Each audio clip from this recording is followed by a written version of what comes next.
Hello नमस्कार दोस्तों, मेरा नाम है लक्की जैंगिड और मैं एक बार फिर से आप सभी लोगों का स्वागत करता हूं आपके अपने यूट्यूब चैनल जीके विद लक्की के अंदर। जैसा कि आज सूचना सहायक की जो 29 तारीख थी उसकी लास्ट और सेकंड शिफ्ट थी, सूचना सहायक के जो टाइपिंग टेस्ट थे उसके।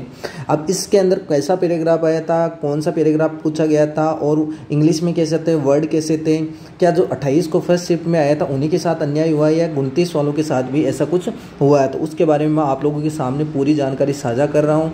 बिना किसी समय गवाए हम आज की क्लास स्टार्ट करते हैं। देखो, सबसे पहले पैराग्राफ कैसा आया था, वर्ड लिमिटेड थे कि नहीं और अल्ट की आई थी कि नहीं। सबसे बड़ा है कि सेकंड शिफ्ट में अल्ट की भी आई थी कि नहीं, और यह क्या 29 वालों को, जो सेकंड शिफ्ट वालों को, क्या उनको भी नॉर्मलाइजेशन की ज़रूरत पड़ेगी या नहीं। इन सभी सवालों का जवाब मैं आपको आज के इस वीडियो में देने की कोशिश करूंगा। तो चलिए हम करते हैं। देखो, सबसे पहले मैं आप लोगों को बताना चाहता हूं कि पैराग्राफ कैसा आया था। देखो, सबसे पहले मैं आप लोगों को हिंदी के पैराग्राफ के बारे में बताना चाहता हूं कि किससे रिलेटेड आया था।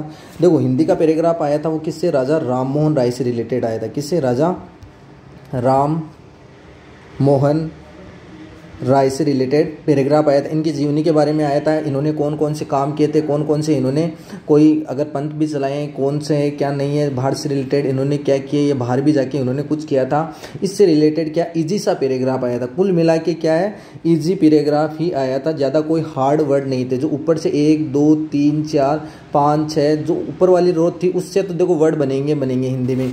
बाकी जो 28 को फर्स्ट शिफ्ट के अंदर आया था उससे तो इसका 10% ही नहीं आया है।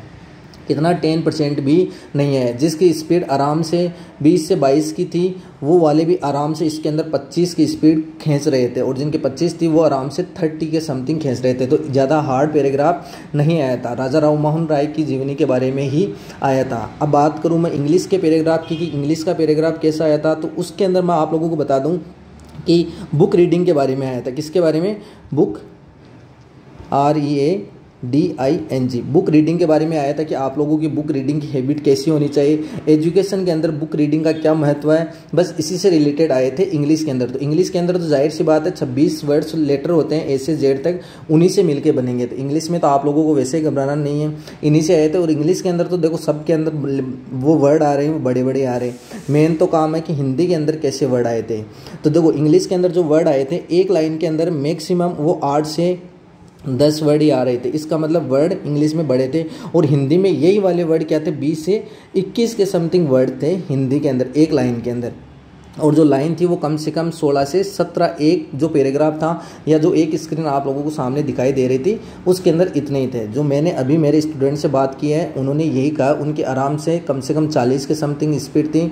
तो उन्होंने हिंदी के अंदर तो आराम से उन्होंने 28 से 30 के समथिंग लाइन कर दी थी, और सॉरी हिंदी के अंदर तो 28 से 30 कर दी थी, और इंग्लिश के अंदर उन्होंने 46 लाइन यहाँ पर टाइप करी थी जो पैराग्राफ आया था उसके अंदर। इसलिए जो 28 वाले हैं उन्हीं के साथ, और 28 में भी जो फर्स्ट शिफ्ट वाले हैं उनके साथ जो हिंदी का पैराग्राफ आया था वो वाकई बहुत टफ आया था। जो बाकी जो जी शिफ्ट के अंदर हुए हैं उनके अंदर मेरे को लगा कि आज 29 तारीख है तो आज भी जो फर्स्ट शिफ्ट है उनके अंदर भी शायद ऐसा कोई पैराग्राफ आएगा, या 29 में जो सेकंड शिफ्ट है उसमें भी कोई ऐसा पैराग्राफ आया था, लेकिन ऐसा नहीं है। केवल 28 वालों का जो फर्स्ट शिफ्ट के अंदर जिनका पैराग्राफ हुआ था, सेकेंड में नहीं, 28 को जो फर्स्ट शिफ्ट के अंदर जिनकी एग्ज़ाम हुई थी उन्हीं के लिए ये पता नहीं कहाँ से ढूंढ के रखे थे। या तो ये उन्होंने सोचा होगा कि 28 का जो फर्स्ट शिफ्ट है उनके साथ कोई दुश्मनी है कि नहीं है, बल्कि या तो अगर देना चाहिए था तो सबको ही वो हार्ड देना चाहिए था या सबको इजी देना चाहिए था। पता नहीं क्या किया है क्या नहीं किया है, या तो सबके लिए एक जैसा होना चाहिए पैराग्राफ या सबके लिए अलग अलग होना चाहिए।